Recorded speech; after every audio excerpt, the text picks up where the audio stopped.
Hello, everyone. We're going to let people get in as we usually do. I hope everybody is having a great day on this Wednesday. I know we even got treated to Wednesday afternoon football today, guys, which, as they said in the broadcast, is only the second time this happened in the Super Bowl era. Kind of cool. I mean, I'm all about, I love football, so. I will say this: I admittedly did fall asleep during the game, but it is what it is. All right, let's get into it in a minute. I'm gonna get some water. I hope everybody's having a good day. Again, we have a good day of news for you, including some news regarding a vote involving cannabis on the international side in the UN.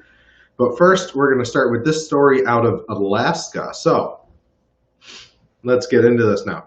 Yesterday afternoon, 18-year-old Malachi Maxson was charged with multiple counts of first-degree murder, as well as one count of attempted murder, and trying to escape law enforcement. Alaska state troopers responded to a shooting just after 3 in the morning on Monday. A trooper affidavit said 18-year-old Cody Rule, who is Maxson's cousin, was shot at home near Welsla, Alaska. He was alive when the troopers got there. The affidavit stated that Maxson was at the home earlier in the night and that there was no verbal or physical altercations while he was there. Rule was taken to the hospital where he later died from his injuries. A white Jeep Liberty and a Glock were reported missing from the home where the shooting took place, and video surveillance showed from the home showed the Jeep leaving just a few minutes after 3. According to the affidavit, troops discovered that Maxson was under pre-trial electronic monitoring and for a domestic violence charge. He had been released from jail a week prior to the shootings. Troopers determined Maxson was at a residence on North Valley Way in Palmer, Alaska, just after 3:30 in the morning. Around the same time, the Palmer Police Department received several calls reporting of gunshots in the area.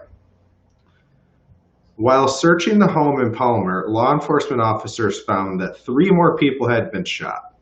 Maxson's aunt, who was 43, her name was Kamora Buster, as well as his cousins, a 7-year-old Ellison Buster and 10-year-old Sienna Buster, who both died from their injuries. A third child was also in the home, but was uninjured.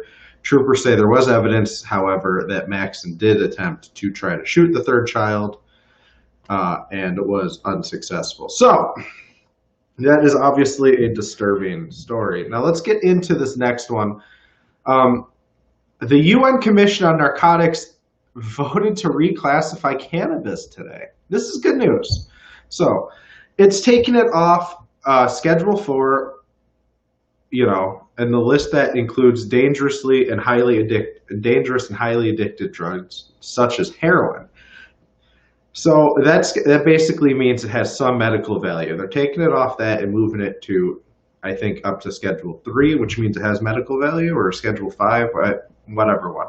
The UN deems cannabis a controlled substance, but the move, which the U.S. supported, could ease restrictions into marijuana's therapeutic use.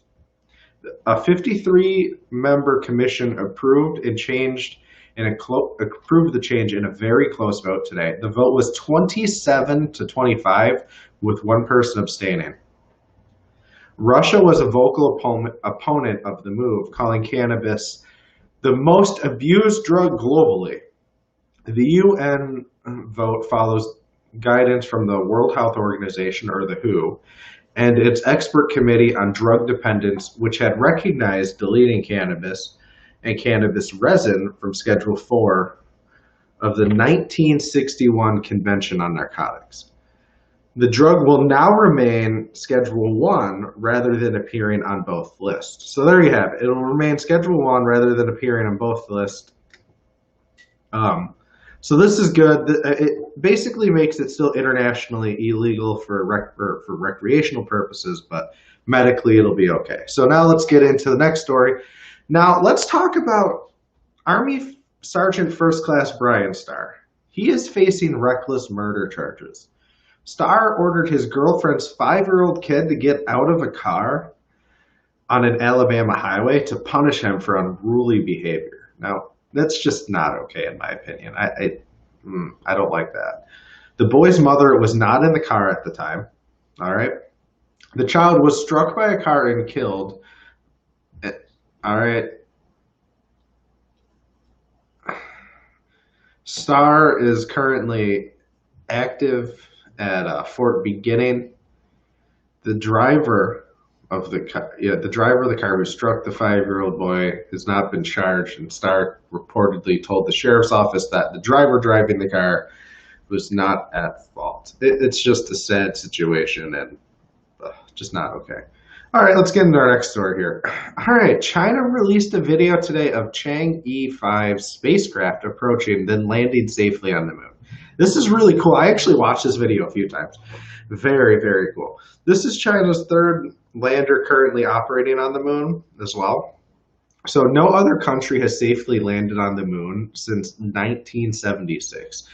The video, like I said, the video is super cool. You see all the craters in the moon and all that. It's anyone who loves space and stuff like that. It's a very cool video. I recommend looking it up. So lastly, we have a story out of Arizona.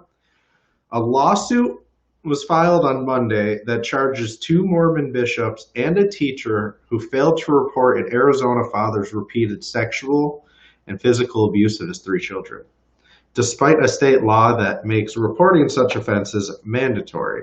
It argues that the clergy patient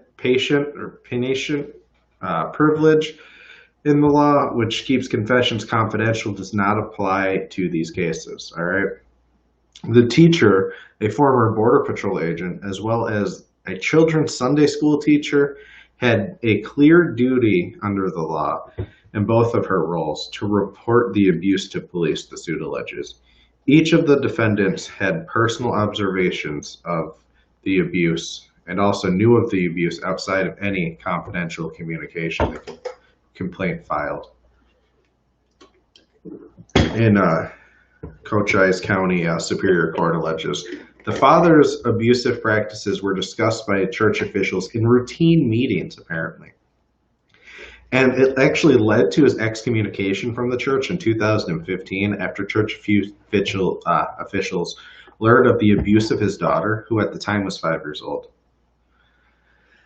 The lawsuit filed on behalf of 3 of the 6 children of Paul and Lisa Adams details Paul Adams' repeated sexual abuse of his daughters over a 7-year period, including the rape of his infant daughter.